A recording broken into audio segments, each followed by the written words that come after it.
Ce soir vient à nous une personne de l'histoire de France sur laquelle, le plus souvent, nous portons les pires jugements. Et pourtant, nous ne la connaissons pas, ou peu. Depuis plus de 200 ans, une rhétorique de persuasion veut nous pousser à la condamner, à la considérer comme idiote et méchante. La Révolution française décida de son sort, à savoir la guillotine. Nous verrons ce soir comment cette personne se comporta face à ses bourreaux. On connaît le cœur d'un homme en observant son attitude face à la violence de ses bourreaux, de ses ennemis. Et ce soir, nous allons être surpris de la conversion qui vient à nous. Ce soir, vient à notre rencontre Louis XVI. Quo vadis, Louis XVI? Pour comprendre un peu cet homme que son épouse, Marie-Antoinette, qualifiée d'indéchiffrable, nous pouvons prendre deux textes écrits de sa main. Son testament politique et son testament spirituel. Louis XVI écrivit son testament politique la veille de son départ à Varennes, le 20 juin 1791. Il s'agit de la dernière déclaration politique officielle du roi. À la lecture de cet écrit, on comprend qu'il est impossible de faire de Louis XVI le roi despotique dont la propagande révolutionnaire utilisa l'image. Non, Louis XVI n'était pas un monstre ou un idiot. Il espérait sincèrement que se mette en place une monarchie constitutionnelle, comme en Angleterre. Dans ce Quo vadis, il ne s'agit pas de choisir entre la République, la monarchie ou la monarchie constitutionnelle, mais seulement de souligner quelques aspects de l'esprit de cet homme, de Louis XVI. Qu'on le veuille ou non, Louis XVI fit preuve d'un discernement politique au sujet de la réalité du processus révolutionnaire à partir de 1791. À ce sujet, l'historien Jean-Christian Petit-Fils, à la suite des analyses d'historiens célèbres comme Augustin Cochin ou François Furet, a pu écrire. Avec sa critique des Jacobins et des sociétés populaires, Louis XVI met le doigt sur l'un des fléaux de la Révolution qui ont empêché sa stabilisation, à savoir la toute-puissance des factions éprises de violence qui manipulent l'opinion et prétendent parler au nom du peuple et interpeller les députés. Ces minorités agissantes et turbulentes, aux ambitions hégémoniques, s'approprient le pouvoir de l'Assemblée et détournent à leur profit la souveraineté de la nation.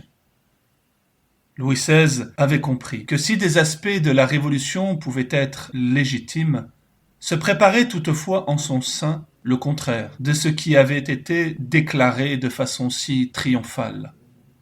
Aussi, dans sa prison, il prit la décision de remettre sa vie à Dieu. Nous lisons son testament spirituel. Testament de Louis XVI, au nom de la très sainte Trinité, du Père, du Fils et du Saint-Esprit. Aujourd'hui, 25e jour de décembre 1792, moi, Louis XVI du nom, roi de France, étant depuis plus de 4 mois enfermé avec ma famille dans la tour du Temple à Paris, et privé de toute communication avec elle, de plus, impliqué dans un procès dont il est impossible de prévoir l'issue à cause des passions des hommes, n'ayant que Dieu pour témoin de mes pensées, et auquel je puisse m'adresser, je déclare ici, en sa présence, mes dernières volontés et mes sentiments. Je laisse mon âme à Dieu, mon Créateur. Je le prie de la recevoir dans sa miséricorde, de ne la pas juger suivant ses mérites, mais par ceux de notre Seigneur Jésus-Christ, qui s'est offert en sacrifice à Dieu, son Père, pour nous autres hommes, quelque indignes que nous en fussions, et moi le premier.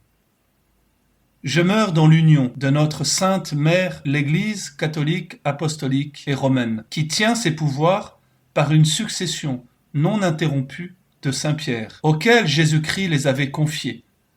Je crois fermement et je confesse tout ce qui est contenu dans le symbole, les commandements de Dieu et de l'Église, les sacrements et les mystères, tels que l'Église catholique les enseigne et les a toujours enseignés. Je n'ai jamais prétendu me rendre juge dans les différentes manières d'expliquer les dogmes qui déchirent l'Église de Jésus-Christ, mais je m'en suis rapporté, et je m'en rapporterai toujours, si Dieu m'accorde la vie, aux décisions que les supérieurs ecclésiastiques, unis à la Sainte Église catholique, donnent et donneront, conformément à la doctrine de l'Église suivie depuis Jésus-Christ. Je plains de tout mon cœur nos frères qui peuvent être dans l'erreur, mais je ne prétends les juger. Et je ne les aime pas moins tous en Jésus-Christ, suivant ce que la charité chrétienne nous l'enseigne. Et je prie Dieu de me pardonner tous mes péchés. J'ai cherché à les connaître scrupuleusement, à les détester et à m'humilier en sa présence. Ne pouvant me servir du ministère d'un prêtre catholique, je prie Dieu de recevoir la confession que je lui en eusse faite et surtout le repentir profond que j'ai d'avoir mis mon nom, quoique cela fût contre la volonté, à des actes qui peuvent être contraires à la discipline et à la croyance de l'Église, à laquelle je suis toujours sincèrement uni de cœur. Je prie Dieu de recevoir la ferme résolution où je suis, s'il m'accorde la vie, de me servir aussitôt que je le pourrai, du ministère d'un prêtre catholique pour m'accuser de tous mes péchés et recevoir le sacrement de pénitence. Je prie tous ceux que je pourrais avoir offensés par inadvertance ou à ceux à qui j'aurais pu avoir donné de mauvais exemples ou des scandales de me pardonner le mal qu'ils croient que je peux leur avoir fait. Je prie tous ceux qui ont de la charité à unir leurs prières aux miennes pour obtenir de Dieu le pardon de mes péchés. Je pardonne de tout mon cœur à ceux qui se sont faits mes ennemis, sans que je leur en ai donné aucun sujet. Et je prie Dieu de leur pardonner, de même qu'à ceux qui, par un faux zèle mal entendu, m'ont fait beaucoup de mal.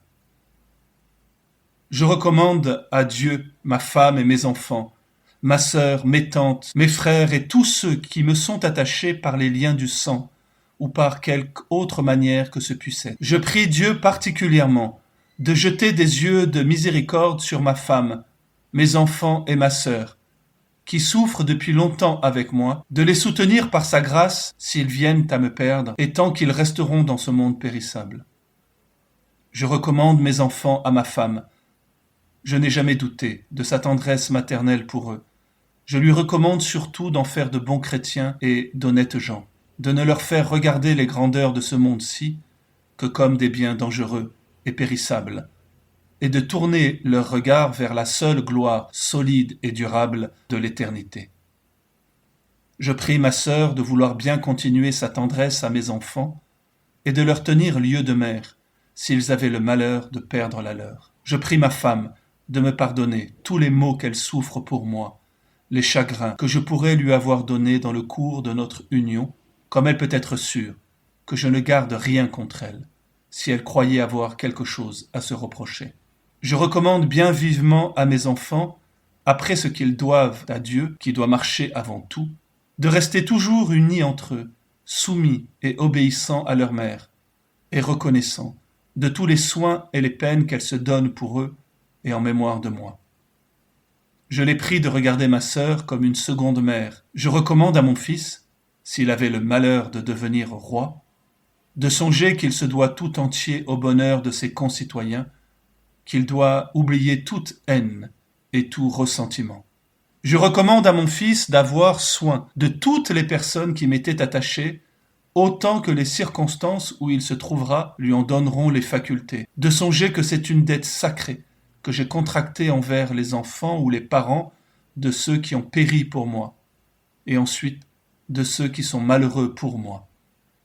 Je sais qu'il y a plusieurs personnes de celles qui m'étaient attachées qui ne se sont pas conduites envers moi comme elles devaient, et qui ont même montré de l'ingratitude, mais je leur pardonne.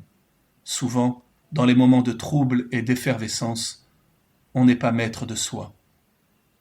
Je voudrais pouvoir témoigner ma reconnaissance à ceux qui m'ont montré un véritable attachement désintéressé. Je pardonne encore très volontiers à ceux qui me gardaient, les mauvais traitements et les gênes dont ils ont cru devoir user contre moi. J'ai trouvé quelques âmes sensibles et compatissantes, que celles-là jouissent dans leur cœur de la tranquillité que doit leur donner leur façon de penser. Je prie messieurs Tronchet, de Malesherbes et de Sèze de recevoir ici tous mes remerciements et l'expression de ma sensibilité pour tous les soins et les peines qu'ils se sont donnés pour moi. Je finis en déclarant devant Dieu et prêt à paraître devant lui que je ne me reproche aucun des crimes qui sont avancés contre moi. Fait en double à la tour du Temple le 25 décembre 1792, Louis. Non, Louis XVI n'était pas un idiot, un âne batté. Certes, il ne pensait pas que le processus de réforme qu'il avait lui-même initié, à travers la convocation des États généraux, pour résoudre, entre autres, la question du déficit de la France, allait déboucher sur un processus révolutionnaire tyrannique. De fait, Louis XVI ne s'opposa pas au serment du jeu de paume, et le 5 octobre 1789, en acceptant la Déclaration des droits de l'homme et du citoyen, reconnut la fonction de constituante de l'Assemblée nationale. Mais il a pressenti que de la monarchie absolue à la République absolue, il n'y avait qu'un pas. À cet égard, dans son encyclique Evangelium Vitae, saint Jean-Paul II écrit « La démocratie ne peut être élevée au rang d'un mythe au point de devenir un substitut de la moralité ou d'être la panacée de l'immoralité. Fondamentalement, elle est un système et, comme tel, un instrument et non pas une fin. Son caractère moral n'est pas automatique, mais dépend de la conformité à la loi morale, à laquelle la démocratie doit être soumise, comme tout comportement humain. La Révolution française nous a montré que le plus souvent, nous faisons le mal au nom du bien. Blessé par le péché originel, l'homme n'a plus la puissance d'aimer. Il a perdu sa royauté. Et la conséquence de son péché est qu'il se ment à lui-même sur la vérité de son état. Satan, le père du mensonge, étant devenu son père, il devient menteur à son tour. Et pour se cacher à lui-même qu'il ment, pour se cacher à lui-même sa mort, il feint de vivre. Et pour se sentir vivre, il a besoin de faire des révolutions. Des choses très bonnes sont sorties de la Révolution, mais il est étonnant de voir que la mission de ces biens était aussi de cacher un mal plus grand. Le mal a toujours besoin d'une rhétorique de justification pour exister et continuer d'exister. La bonne nouvelle est que Dieu donne à l'homme un pouvoir plus grand que de faire la révolution.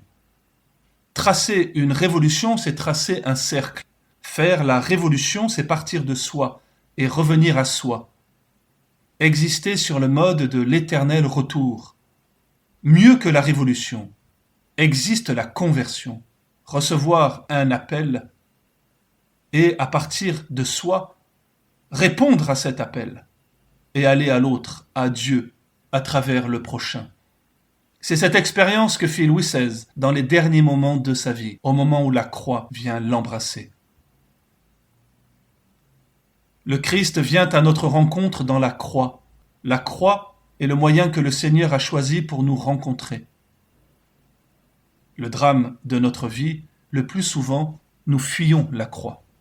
Nous croyons aimer le bon petit Jésus, mais dès que la croix se présente concrètement dans les faits de notre vie, nous lui crachons dessus. Transmettre la foi, c'est transmettre l'amour de la croix glorieuse, l'amour de la victoire du Christ sur la mort de la croix. Au moment où le Christ semble avoir échoué, au moment où tout semble fini, alors éclate la victoire du Christ sur la mort, le péché, le mal.